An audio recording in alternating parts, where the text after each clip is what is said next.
Boa noite a todos.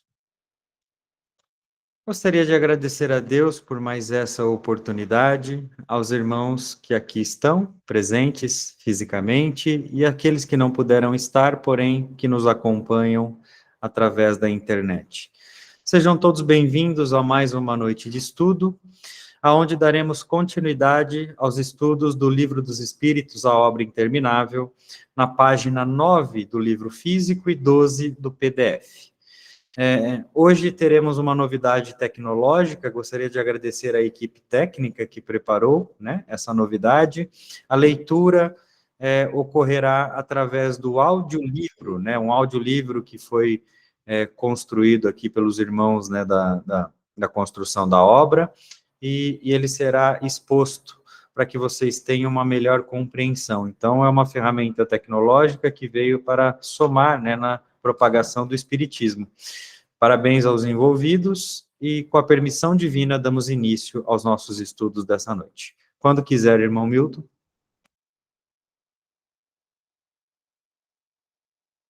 O amor. O despertar do verdadeiro amor é difícil.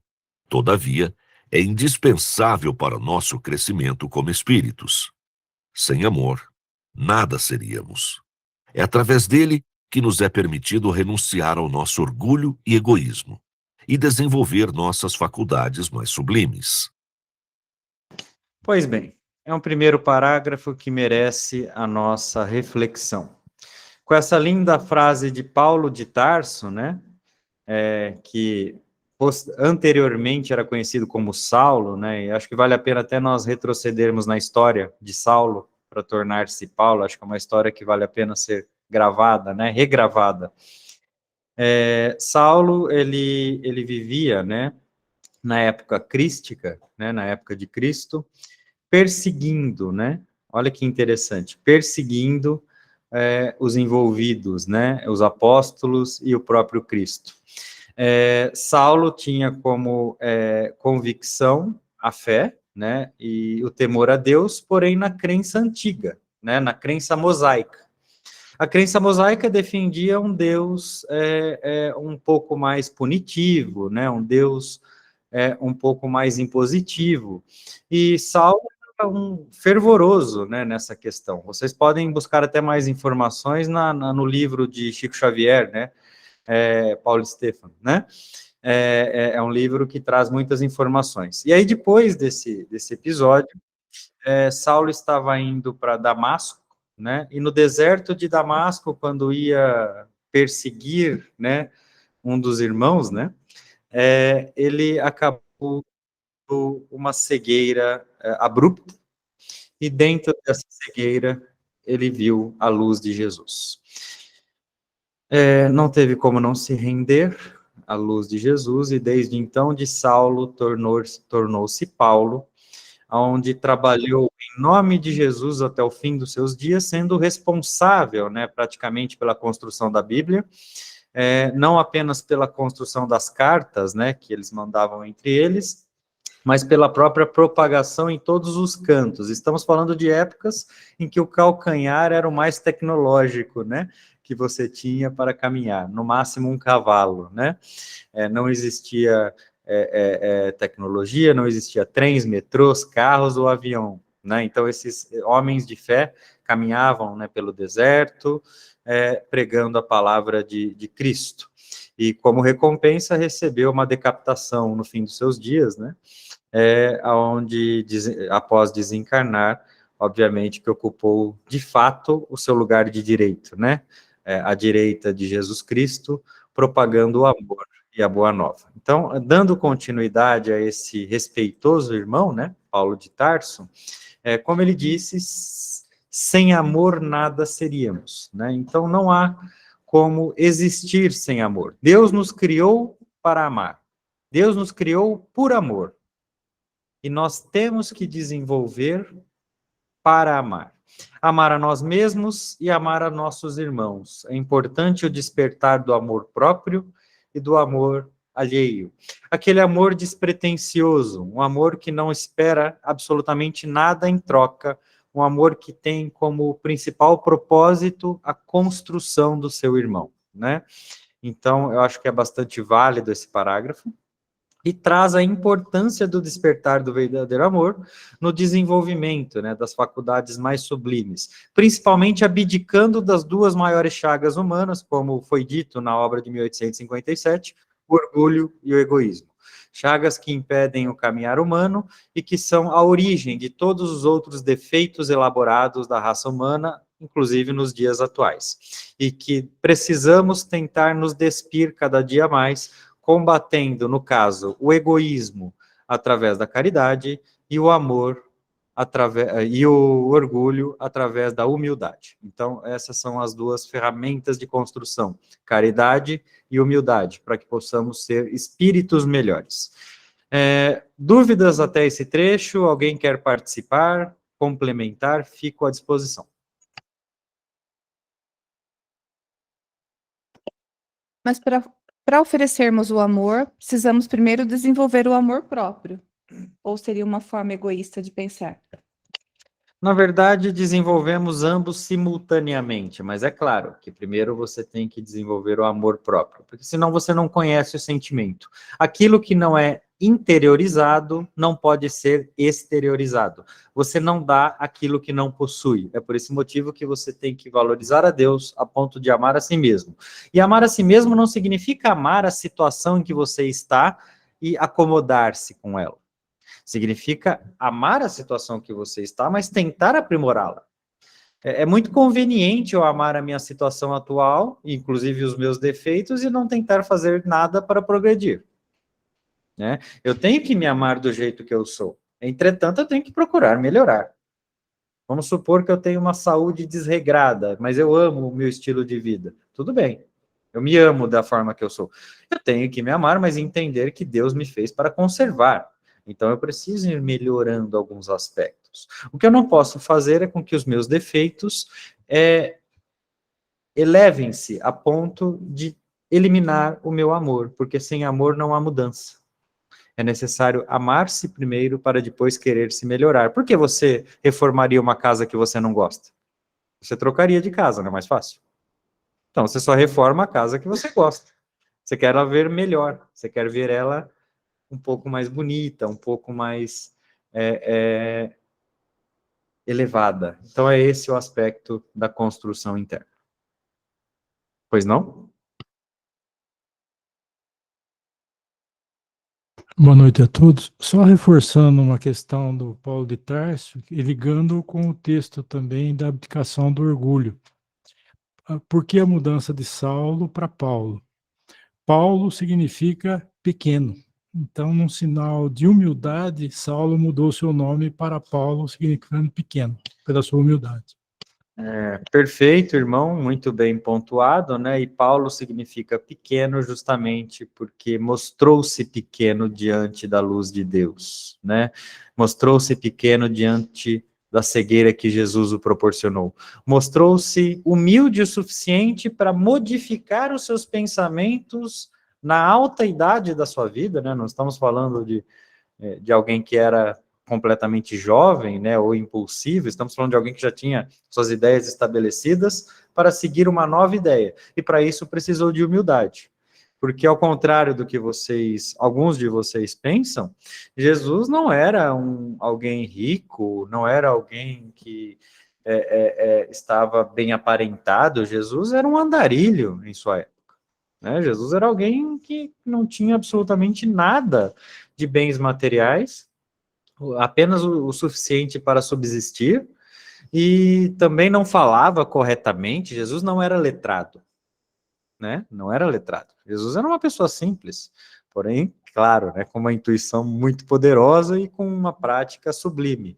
Entretanto, Jesus era alguém muito simples, e por ser simples, com palavras simples, com termos simples, as pessoas como Paulo, que era extremamente letrado, né, e até muito bem financeiramente, deixou tudo para seguir Jesus, né, precisava de muita humildade, né, para conseguir olhar para, imagina, numa época em que 90% da população ao seu redor aspiravam Deus como Deus mosaico, e Jesus mostrando que Deus era amor, né, então ele teve que seguir a sua consciência e ter a humildade para seguir 12, né, e deixar 2 milhões, né? Então, olha a importância, né, da humildade no processo de mudança. Entretanto, uma curiosidade aqui, que tem algumas escrituras antigas, mas não com a precisão de detalhes, né? Muitos irmãos foram convidados a seguir Jesus. Não pense que foram apenas os 12, né? Muitos foram convidados. E muitos recusaram essa conduta. Aí ficamos imaginando, né, a frustração ao desencarnar e perceber que recusou ser um dos apóstolos de Cristo, né?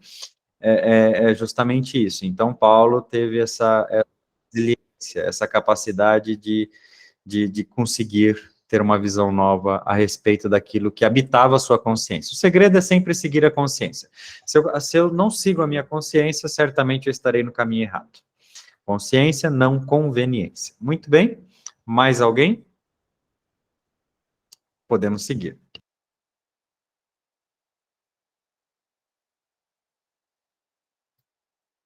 Embora possamos evoluir intelectual e moralmente, se não tivermos amor, qual seria a real utilidade de todo esse desenvolvimento?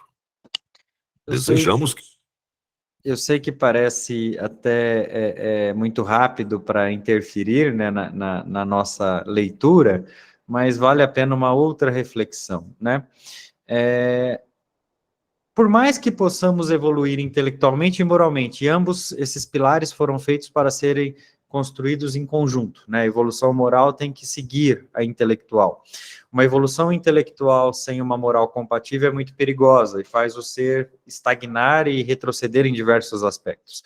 E uma evolução moral sem uma intelectual, às vezes é ineficiente, né? Porque por mais que eu seja moralmente evoluído, se eu não tiver intelecto para aplicar essa moral ao meu redor, de que serve, né? Então, aqui mostra, né, qual seria a utilidade de desenvolver esses dois aspectos, né? Vamos falar da moral e do intelecto, se eu não desenvolver o amor. Para que eu vou aplicar uma moral avançada e um intelecto avantajado se eu não tiver amor? Vamos pensar e materializar essa questão. Então, vamos imaginar que eu construo uma empresa com milhares de funcionários, né?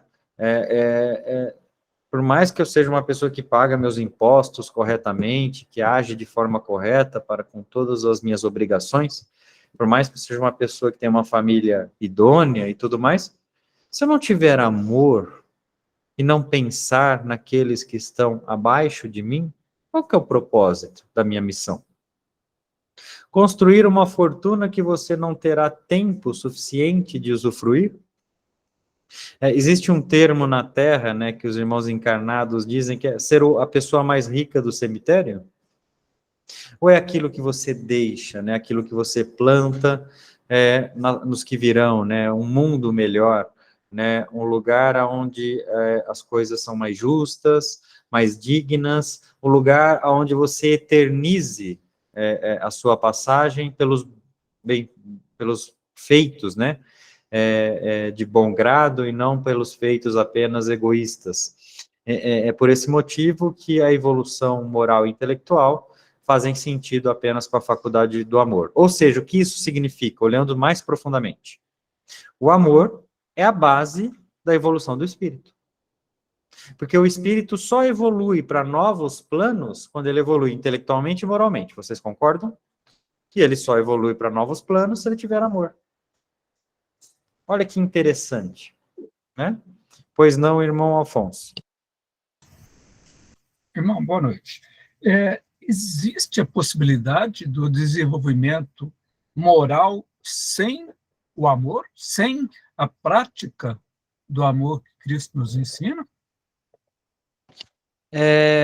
Existe a pseudo-moral, né, irmão Afonso? Aquela moral que eu desenvolvo apenas para aqueles que me cercam. Não é uma moral profunda, é mais uma ética propriamente do que uma moral, né? Mas ainda assim existe desenvolvimento moral sem o amor absoluto, mas não sem qualquer tipo de amor, né? Para desenvolver-se moralmente, você tem que ter uma espécie de amor. Entretanto, esse amor em que refere-se o texto é um amor absoluto, um amor profundo, um amor que transcende, né, todas as questões que a terra ainda conhece, habitando o mundo de provas e expiações. É um amor que faz você modificar não apenas a si mesmo, como todos que estão ao seu redor. É um amor que está acima do amor que você consegue ter por um irmão, por um pai, por uma mãe ou até mesmo por um filho. É um amor que está acima, né? Um amor que você enxerga todos como realmente como seus irmãos de existência e que dependerá deles para evoluir. Vocês verão isso mais à frente no texto A União, né? A importância de sermos unidos para evoluir.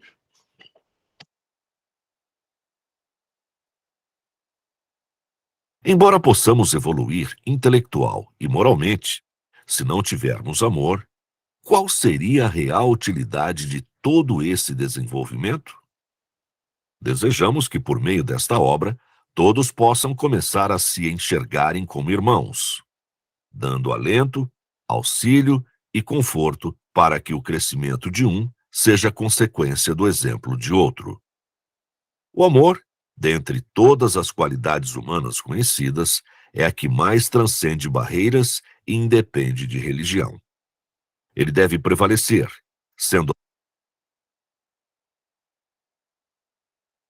Aqui temos dois parágrafos, né, bastante importantes, né, então, o desejo que a obra tem, né, em deixar, né, a promoção do amor para todos e o crescimento, mas aqui fala sobre um ponto também, uma palavra bastante importante, né, não basta amar, é muito importante dar o exemplo de amor, né, e o exemplo de amor não é aquele que pode ser televisionado, o exemplo de amor não é aquele que pode ser movido em um palco, ou até mesmo em um estudo como esse. O exemplo de amor é aquele singelo, é aquele construído, é aquele que demonstra a realidade da intenção. Podemos citar alguns exemplos de pessoas que deixaram exemplos de amor no mundo, né? Um deles é Jesus Cristo, né? Que diante do seu desencarne iminente, tendo poder para fazer com que todos os seus malfeitores desintegrassem, simplesmente olhou para os céus e pediu para que Deus os perdoasse, porque eles não sabem o que fazem. Né? Isso é um exemplo de amor. Estou vivendo na pele. Vamos relatar o que aconteceu com Jesus Cristo. Importante, eu sei que é doloroso, mas é importante. Senão, talvez vocês não entenderão a grandeza. Jesus Cristo, após carregar a sua pesada cruz, e quando eu falo pesada, é desumanamente pesada, algo que um corpo como o dele é praticamente incapaz de carregar sem sérias lesões. Então, sabemos que Jesus chegou na cruz já com luxações em joelhos, em tornozelos, em ombro, em cotovelos, em pulso, lacerações até o osso no seu ombro, onde carregava a cruz, sem a hidratação adequada, né? E ao chegar perto da sua cruz, foi colocado lá com verdadeiros pregos. E quando dizemos pregos, Jesus não teve as mãos pregadas, as mãos não conseguem sustentar o corpo. E os romanos perceberam isso de uma forma prática, né? Antigamente pregavam os ladrões, assassinos, entre outras questões, pela mão e soltava, porque a pele da mão é fraca, né? Os tendões aqui. Então começaram a pregar no pulso, né? Então Jesus foi pregado no pulso, né? Com os braços abertos, e não apenas abertos, como muito esticados, né? Bastante esticados, a ponto de sentir até os seus tendões serem lacerados. Foi pregado pelos pulsos e pregado nos pés, né? Naquela região mais dolorosa dos pés, que é entre a tíbia e o tornozelo, né? Uma região talofibular, onde pega os tendões para sustentá-lo. Acoroado com espinhos, achibatado diversas vezes, lacerando o seu corpo, e também cutucado com lança diversas vezes em regiões não mortais, para que pudesse sentir o seu sofrimento. E aí sim, olhou e pediu para que Deus, não pediu para eles, pediu para que Deus os perdoasse. Agora vocês entenderam a grandeza do que Jesus fez? Com a sua mãe vendo tudo o que estava acontecendo, com os seus amados, vendo tudo o que estava acontecendo, sabendo que tem a chave do seu cadeado. Sabendo que poderia interferir sem o menor esforço. Jesus, que permitiu que tantos fossem curados, será que não tinha fé suficiente para se autocurar? Poderia não sentir tanta dor? Então, meus irmãos, peço até perdão por esse relato doloroso, mas ele é importante, para vocês entenderem realmente o que é um exemplo de amor. E sabe por que ele fez isso? Por cada um de nós. Nós que viemos após ele. E nós que viemos antes dele. Interessante, né? E a sua eternização ocorreu pelo seu exemplo de amor. Né? Não foi pelo seu intelecto, não foi pela sua alta capacidade persuasiva, não foi pelo seu exemplo de amor. Então, o amor, ele é capaz de transcender barreiras. Temos diversos outros que, após ele, também deram lindos exemplos de amor, né? Podemos falar tantos, né? Já citamos aqui São Lourenço, que foi grelhado, já citamos os apóstolos decapitados, Pedro, então, que ao ser crucificado, falou assim, vira essa cruz de ponta cabeça, porque eu não mereço morrer como meu mestre. E às vezes Deus não nos dá, né, aquilo que nós gostaríamos e a gente se revolta com ele.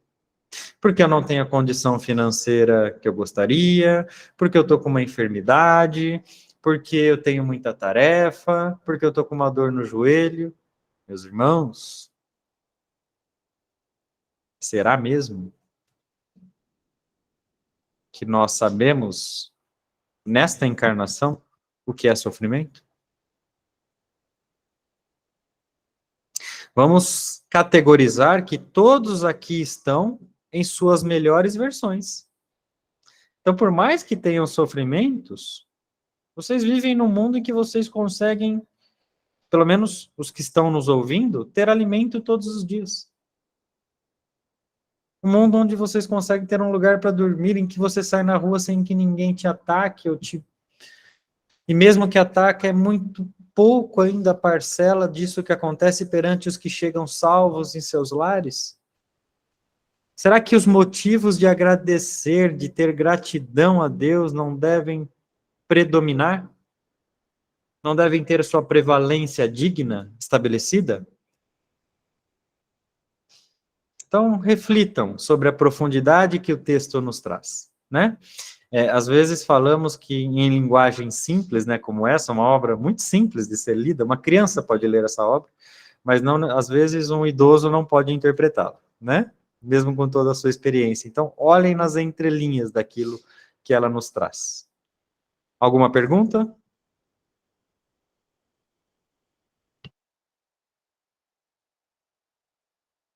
Pela terra. Dos tantos objetivos de nossa obra, o principal é a propagação do amor, elucidado através da caridade. Perfeito, colocado o motivo, né, da construção da obra. Propagação do amor, elucidado através da caridade despretensiosa. Pode seguir a fé. A fé. A nossa fé em Deus deve ser proporcional à fé que Ele tem em nós. Bom, quero já parar nessa frase, né? O que isso significa, né? A nossa fé em Deus deve ser proporcional à fé que Ele tem em nós. Ele se referindo a Deus, né? Deus precisa ter fé em nós? Como assim? Deus é Deus. Deus não precisa ter fé em nós. Meus irmãos, Deus nos dá um enorme exemplo de fé ao criar um espírito simples e ignorante, um bárbaro, sem conhecimento intelectual, sem construção moral, e ter a certeza que este ser chegará à perfeição. Vocês imaginam o nível de fé que você tem que ter para isso? Olha a grandeza de Deus. É claro que Deus sabe o que vai acontecer, né, na nossa trajetória. Entretanto, ele tem muita fé na sua criação. É claro, isso não significa que nós sabemos que iremos chegar à perfeição, que nós não devemos tentar acelerar o processo. Eu posso chegar à perfeição em bilhares de anos, eu posso chegar em milhares, aí depende da minha condução. Entretanto, que tenhamos a fé em Deus. Aquele que nos criou nos deu o livre-arbítrio para evoluir. Será que nós não somos capazes de despertar a humildade, de acreditar que nós não estamos acima do conhecimento pleno, que existe um Deus e que Ele é o Criador, que Ele é a causa e não o efeito? Será que é difícil raciocinar isso? Independente, tá? Se você segue a crença espírita, se você segue a crença evangélica, independente se você segue a crença católica ou se você nem segue nenhuma crença, será que é difícil racionalizar Deus? Entender que o meu raciocínio é limitado? Que por mais que ele se desenvolva, chegará um momento em que eu não terei respostas e precisarei dobrar os meus joelhos à beleza da criação? E que por mais que a ciência evolua, aquilo que eu descobri é criado por algo que eu não posso compreender. E quem criou não pode ser criado, porque é causa e não efeito. E aí sabe o que eu faço? Quando eu tenho a dor de perder um ente querido, alguém que eu gosto muito, eu olho para esse causa primária de todas as coisas e me revolto com ele. Meus irmãos, é a mesma coisa que uma formiga querer enfrentar um dinossauro. Só que é um dinossauro que não vai te destruir. É um dinossauro que sabe que essa formiga irá crescer, desenvolver-se, e que aquela dor foi importante para ela. Mas nós não podemos esquecer que aquele texto católico, mas bastante válido, de entregar a vida nas mãos de Deus, nunca fez tão sentido. Entregar a vida nas mãos de Deus não significa deixar que Deus decida por você, até porque Ele que é Deus deu o livre-arbítrio. Entregar a vida nas mãos de Deus significa seguir as suas leis, o máximo possível, é claro que você não vai conseguir fazer de forma completa, o máximo possível, e confiar que Ele existe. Vocês não têm ideia da dor que habita o coração de alguém que, de fato, não acredita em Deus. A vida é muito vazia. Você imagina você acreditar que você vai nascer, crescer, desenvolver, ter filhos, envelhecer, morrer e tudo acabou, as suas memórias são perdidas, a sua construção é perdida. Você não vê mais tio, tia, irmão, pai, marido, filho, vó, mãe, não vê mais ninguém, apaga a memória, vira simplesmente seres decompositores comendo a sua matéria e, na verdade, tudo que regia era a sua massa encefálica, que será uma das primeiras a ser decomposta pela fragilidade da sua estrutura? Não, né, meus irmãos? Não dá para acreditar nisso. E é por esse motivo, e motivo óbvio, que as pessoas geralmente despertam a verdadeira fé na terceira idade. Ali com 60, 65, aqueles que têm a oportunidade de chegar. Porque aí é o seguinte, aí eu olhei e vi que o que eu tenho para frente é muito menos do que eu já passei. E vai, na melhor das hipóteses, eu viver 30 anos, eu já vou estar superando a ciência. E aí? Em que eu vou acreditar? É por esse motivo que o ditado popular inventou aquela frase, né, que eu acho que é bastante válida, apesar de ser bem humorada, né? Quando o avião está caindo, não existe nenhum ateu, né? É verdade. O ser humano foi criado por Deus e sabe que ele existe de forma instintiva. Nós não podemos negar isso. Intuitivamente nós sabemos, Deus conversa conosco através de nossa consciência. Isso independe desse estudo, independe de qualquer religião que você siga, independe do seu ateísmo.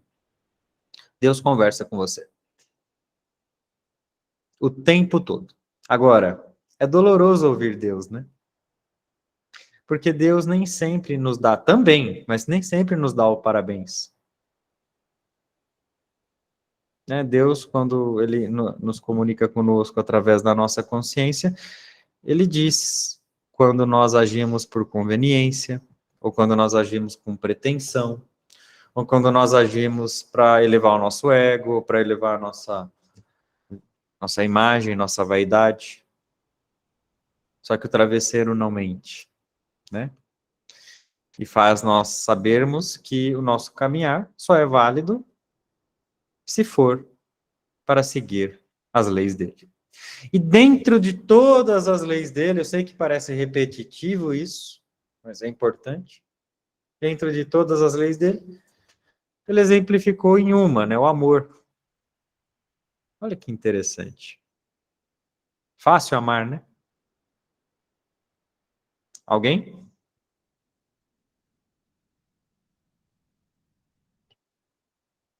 Pode seguir. Que ele tem em nós. Criar espíritos simples e ignorantes, deixando o livre-arbítrio para as tomadas de decisão e ter plena convicção do nosso desenvolvimento final, exige muita fé. Sendo uma das maiores características do progresso, a fé faz com que continuemos quando pensamos em desistir. Promove a crença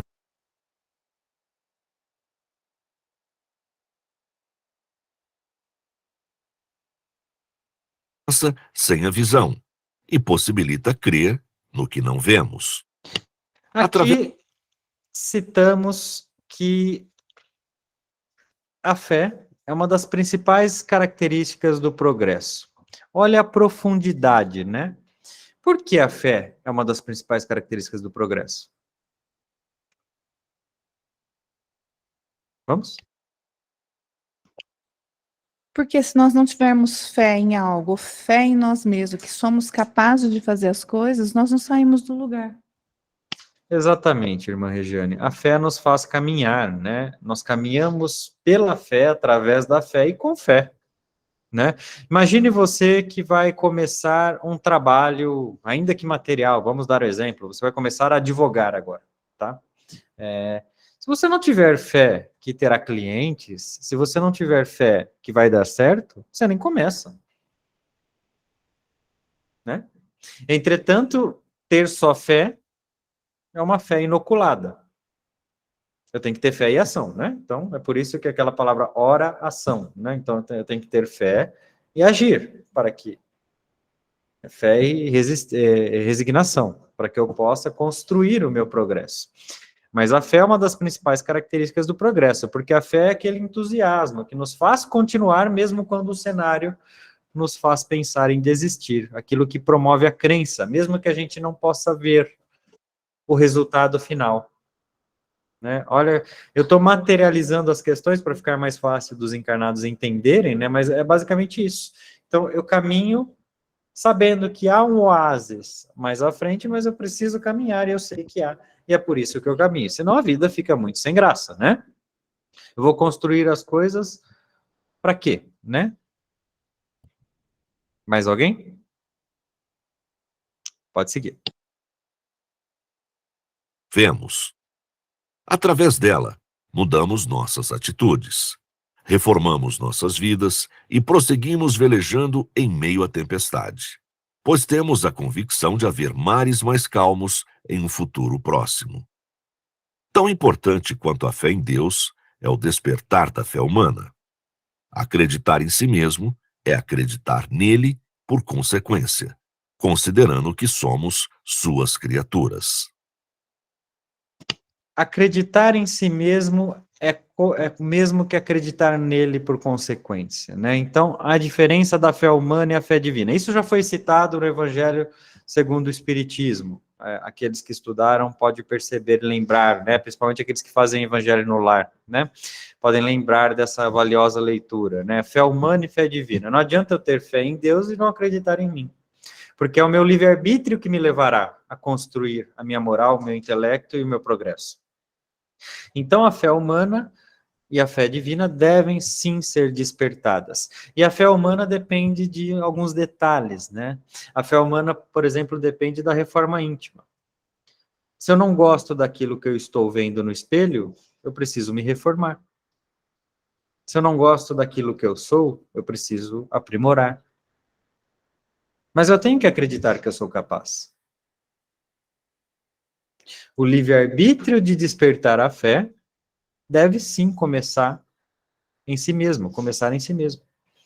E aí é claro que acreditar em Deus, quando você acredita em si, Deus já se alegra absurdamente porque você é criatura dele, né? Então, acreditar em si é acreditar em Deus, desde que para o bem, né? Desde para a construção do bem e não para a construção do mal. E a consciência comunica isso e conversa o tempo todo, né? Com isso. E aqui temos uma nota de rodapé, que eu vou convidar o irmão Luiz para fazer a leitura, porque o audiolivro não contempla as notas de rodapé, né? Para que não ficasse cansativo. Pois não, irmão. Nota de rodapé número 2. O Evangelho segundo o Espiritismo, capítulo 19, item 5. O poder da fé recebe uma aplicação direta e especial na ação magnética. Graças a ela, o homem age sobre o fluido, agente universal, modifica-lhe as qualidades e lhe dá impulso, por assim dizer, irresistível. Eis porque aquele que alia a um grande poder fluídico normal uma fé ardente, pode operar, unicamente pela sua vontade dirigida ao bem, esses estranhos fenômenos de cura e de outra natureza, que antigamente eram considerados prodígios e que, entretanto, não passam de consequências de uma lei natural.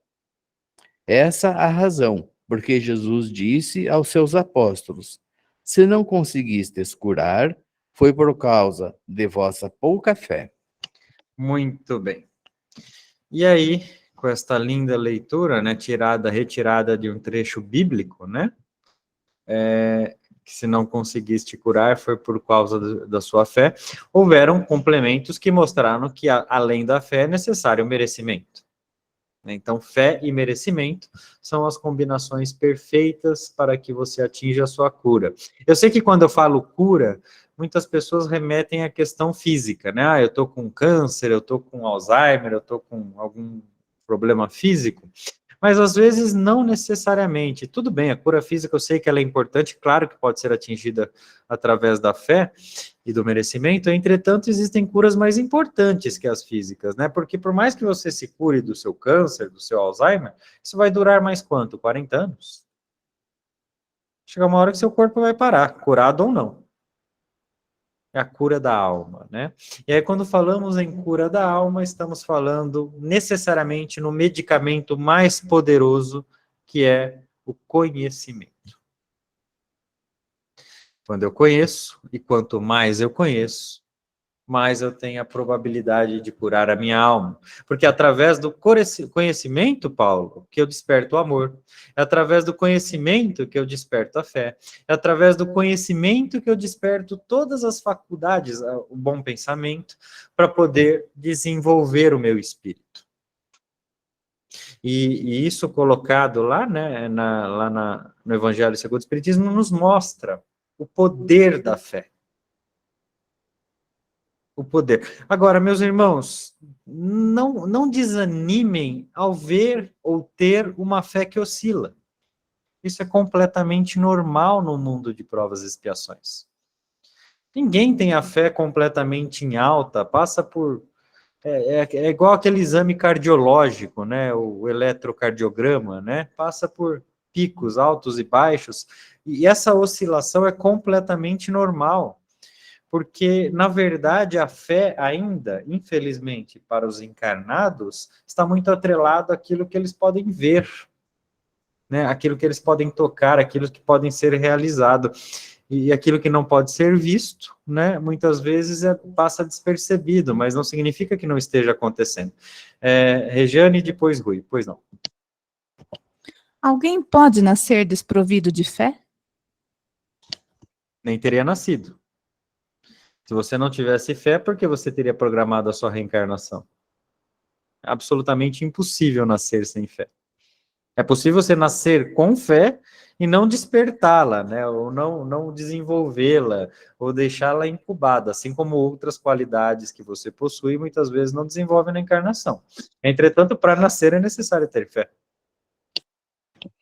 Boa noite a todos. Meu irmão, a fé cega tem alguma valia? A fé cega tem alguma validade? Tem um poder? Nós nunca somos favoráveis à visão de fé cega. A fé raciocinada é ideal, é aquela fé que o raciocínio te leva a certo ponto. E aí, depois disso, é claro que você tem que ter uma fé que sobressaia esse raciocínio, porque nem tudo pode ser explicado de forma racional. Entretanto, fé cega não significa fé convicta. Fé cega é eu acreditar em algo e não estar aberto a novas opiniões, a novos aprendizados, e aquela é a verdade absoluta. E aquele que acredita ter a verdade absoluta, ou é Deus e não nos contou, ou está equivocado. Né? Apenas Deus tem a verdade absoluta. Entretanto, a fé convicta, ela é importante. Por quê? Porque se eu não seguir um caminho, se eu não tiver convicção naquilo que eu acredito, eu vou caminhar e retroceder, eu não vou conseguir manter uma constância de progresso. Então, sim, eu tenho que ter uma fé fervorosa e convicta. Veja bem, as coisas que nós espíritos pedimos aos encarnados nos dias atuais são pequenas mudanças, reformas íntimas. Nenhum de vocês foi convidado para calçar sandálias e seguir Jesus no sol quente do deserto. Os convites são muito singelos, exigem mudanças muito confortáveis. Ter uma fé convicta nos dias atuais nada mais é do que seguir um caminho da moralidade, seguir um caminho da construção intelectual, seguir o caminho do bem. Para os espíritas, ir 2, 3 vezes por semana num centro, para os católicos, ir 1, 2 vezes por semana na missa, ajudar o próximo na rua. Será que é muito? Construir-se, né? Entender que a sua vida não termina aos 70, 80, 90 anos da carne.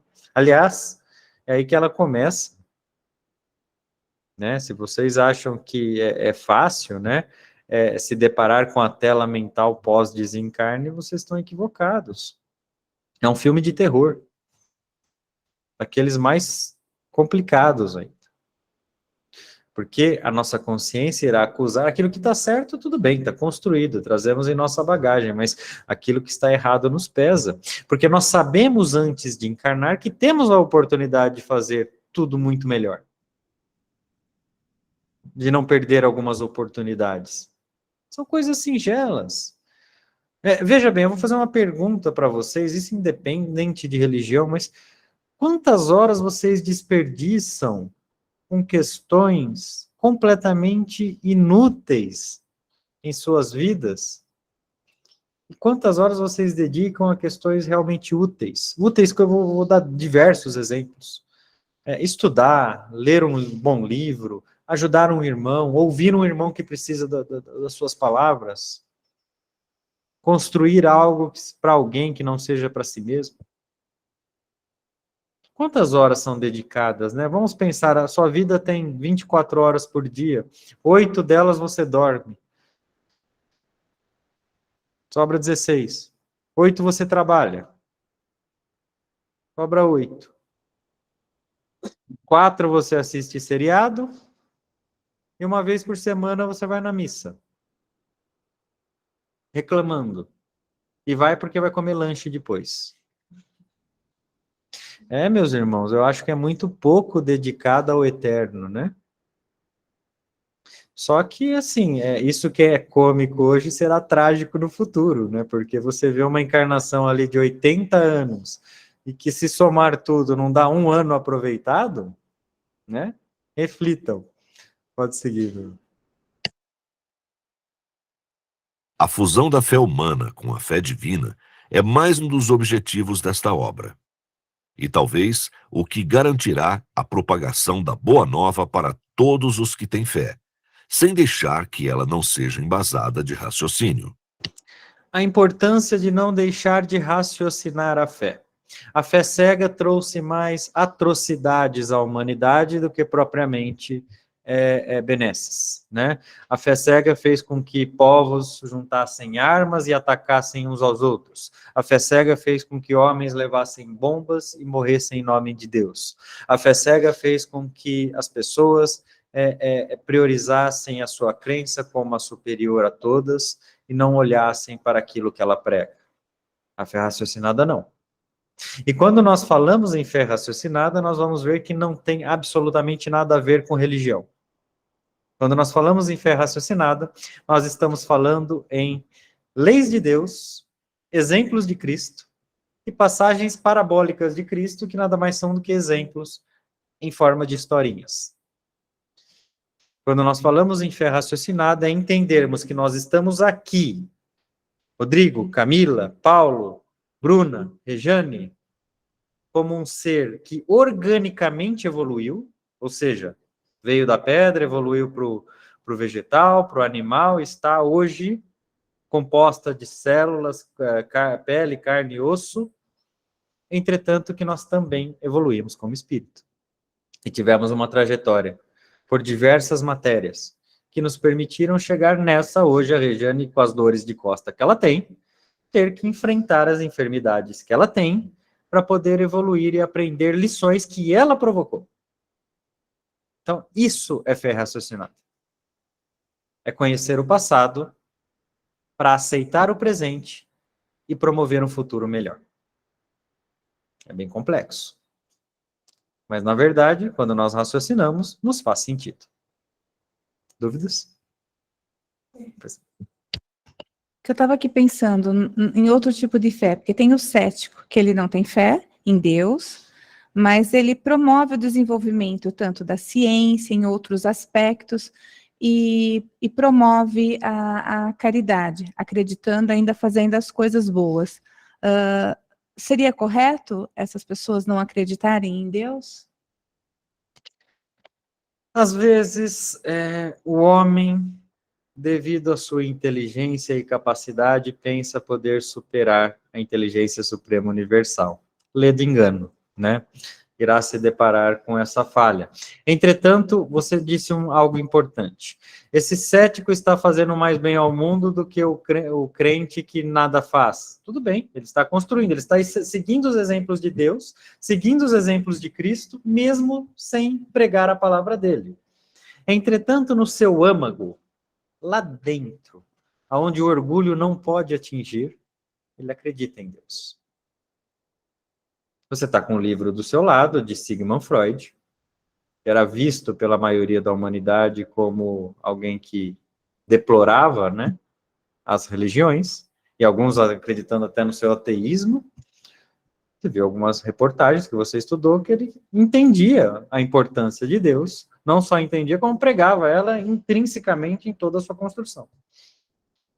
Então tá aí, é um exemplo de um irmão, né, que desenvolveu a ciência da mente, aliás, inventou a ciência da mente e que nos traz intrinsecamente isso. Então, veja bem, o equilíbrio no mundo perfeito é esse irmão que contribui na ciência, na religião, em tudo na humanidade e ainda tem a fé.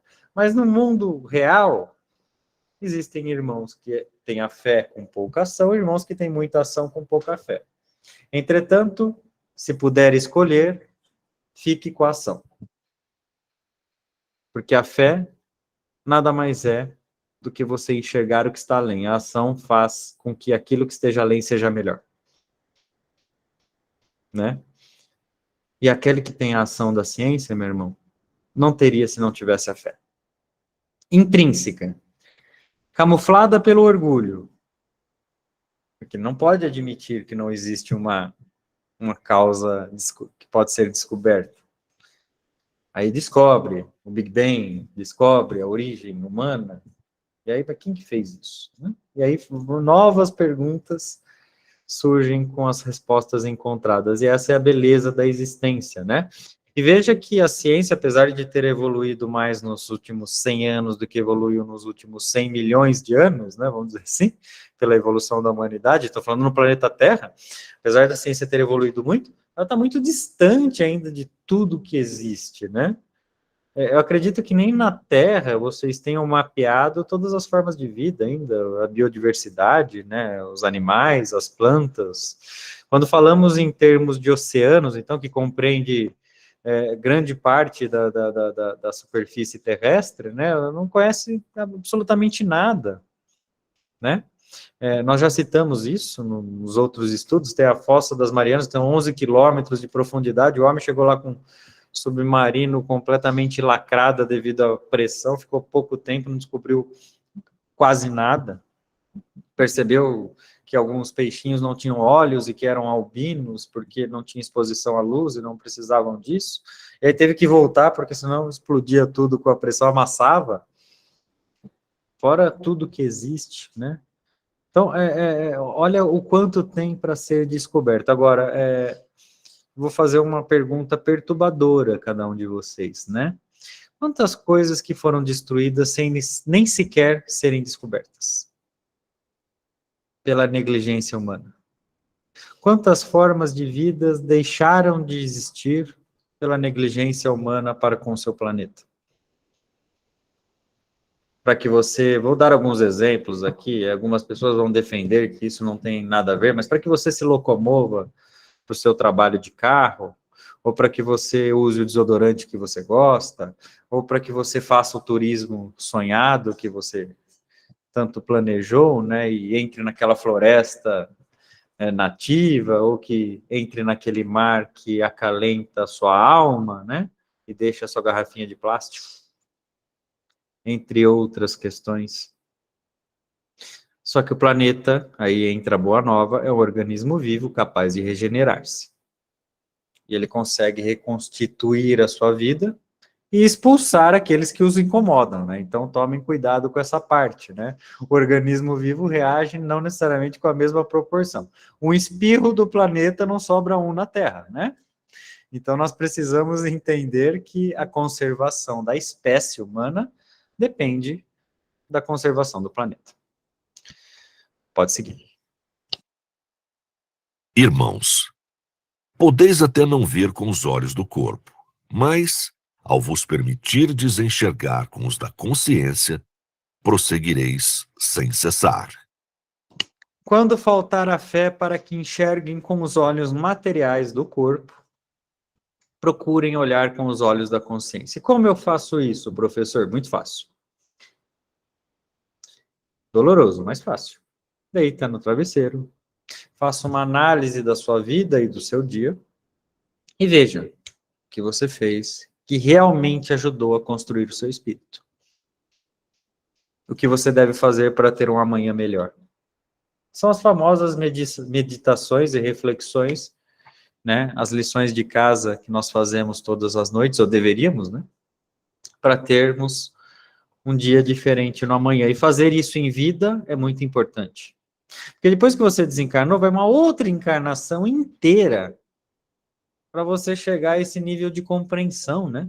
Por mais que você leve na sua bagagem, você vai nascer criança, não sabe nada, nem trocar a própria fralda, aí você vai crescer, desenvolver a sua personalidade, pode cair em família que não te ajuda nisso, pode cair em família que te ajuda, mas você não se ajuda, todo o processo. Então não é mais fácil, nessa encarnação, hoje que eu já tenho essa consciência, deitar minha cabeça no travesseiro e fazer essa análise? Ainda há tempo. Às vezes 1 ano de vida modificado vale por 90 anos inertes. A união. A união. Se somos fruto do mesmo Criador, conseguis imaginar a importância de sermos unidos? A união promove o desenvolvimento coletivo de todas as nossas qualidades e, por consequência, as do planeta. Ela faz despirmos-nos do orgulho e do egoísmo, aproximando-nos como irmãos, para que saibamos o quanto juntos somos mais fortes. Conforme Jesus ensinou, onde houver 2 ou mais pessoas reunidas em seu nome, ele estará presente. Vamos nos unir para evoluir. Muito bem. Bom, eu só quero, antes de relatar a nítida importância da união, né? Eu gostaria de ler novamente esta frase, né? Eu gostaria até que o Luiz, que tem bastante habilidade de análise, me ajudasse a ver se eu consigo encontrar aqui, né? Então, aqui está escrito o seguinte: conforme Jesus ensinou, onde houver 2 ou mais pessoas reunidas em seu nome, ele estará presente. Está correta a leitura, irmão Luiz? Está, irmão. Então, aqui, pelo que eu vejo, está mencionado pessoas. Está mencionado espíritas? Está mencionado católicos? Evangélicos? Umbandistas? Está mencionado pessoas. E aí, nós, cegos pelo orgulho e pelo egoísmo, muitas vezes segregamos a nossa existência por conta da nossa crença. E aí o mal começa a acontecer. Queremos ter a razão, queremos ter a verdade absoluta, aquela que supera o próprio Deus. Muitas vezes acreditamos sermos os únicos a encontrar as portas do paraíso, né? Muitas vezes acreditamos sermos os únicos a estarmos evoluindo e que todos os outros irão queimar no inferno. Meus irmãos, todos os outros são muita gente. Aliás, é muita gente. Todos os outros é a grande maioria. Nós precisamos entender a mensagem de Jesus. Não é a religião. Não é sobre seguir uma ou outra. É sobre seguir as leis, os exemplos. É sobre fazer o bem. Você imagina a força que nós teríamos de auxílio ao próximo se não houvesse tantas competições entre religiões? Vou pegar o exemplo da cidade de Istambul, que tem nitidamente isso, vocês podem observar, né, aqueles que tiverem a oportunidade de pesquisar sobre. Uma igreja católica, uma mesquita, uma maior que a outra, uma na frente da outra, uma tentando superar a outra. Dinheiro, ouro, reservas, enquanto os escravos morriam de fome aos arredores da cidade. Então veja a importância de nós sermos unidos. Vocês não podem, e um dia não irão, ficar confortáveis com irmãos passando necessidade. Não podem, e um dia irão, não ficar confortáveis. Um dia vocês se sentirão imensamente desconfortáveis em saber que existem irmãos ainda passando fome, passando frio, sofrendo violência doméstica. União é sentir a dor do próximo ao ponto de tocar a si mesmo e querer promover a mudança. Pois não, irmão Milton? Irmão, boa noite a todos. Eu gostaria só que o irmão pudesse discorrer um pouquinho quando fala 2 ou mais pessoas. Por que não falou uma ou mais pessoas? É para deixar bem claro essa nossa necessidade de viver em sociedade como irmãos? Você conversa com Deus sozinho através da sua consciência. Mas quando você conversa com Deus junto com outrem, você não está correndo o risco de ouvir apenas a voz da sua conveniência. Você está nitidamente discutindo aquilo que habita a sua consciência com um novo irmão em prol de um mesmo objetivo. É por isso que a prece coletiva é tão poderosa. É por isso que várias pessoas reunidas, além dos propósitos energéticos, né, que eu não preciso nem mencionar, né, energia de várias pessoas orando pelo mesmo propósito, você tem a opção e a oportunidade de discutir com outrem a importância da existência de Deus. E sabe o que isso requer? O desenvolvimento da humildade. Porque o que eu converso com a minha própria mente, eu não preciso contar para ninguém. É fácil criticar a própria consciência em silêncio. Difícil é criticá-la mostrando para o outro, para o seu irmão, aquilo que você precisa evoluir. E para concluir essa linha de raciocínio, irmão, reunidas, né, tem dentro da sua própria palavra a união, né? Então, pessoas que estejam juntas e de fato pelo mesmo objetivo. né, e não simplesmente juntas por estarem fazendo companhia uma à outra. E essa é a beleza da prece. A prece que transcende as religiões e que está presente desde os hospitais, desde as mães aflitas em seus lares com seus filhos enfermos, até os grandes templos povoados por inúmeros fiéis. Eu não sou contra a exposição da sua fé através das suas viagens. Eu acho muito importante, as pessoas vão conhecer o Vaticano, vão conhecer Aparecida, vão conhecer...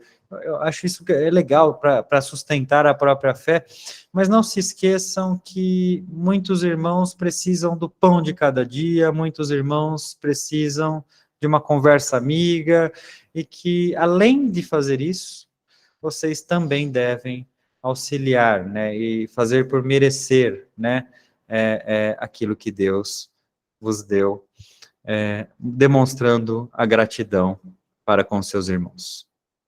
Muito bem, assim sendo, gostaria de encerrar os nossos estudos dessa noite. Pode escolher uma prece, irmã Bruna, e fazê-la, para fazermos assim o encerramento, e após o encerramento dou as palavras finais. Prece da persistência. Pai, ainda que haja inúmeras provas que me levem a pensar em sucumbir, dá-me persistência para permanecer no caminho. Sei que sou capaz de persistir quando busco estar na direção moral de teus exemplos. Permite que a minha vida seja envolta pelo teu manto de luz.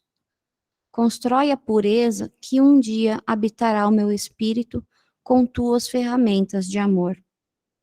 Sei o quanto sofreste para seguir os teus valores. Mesmo que minhas provas, perto das tuas, sejam incomparáveis, as fiz por merecer, e permanecerei seguindo em minha programação, pois confio em ti.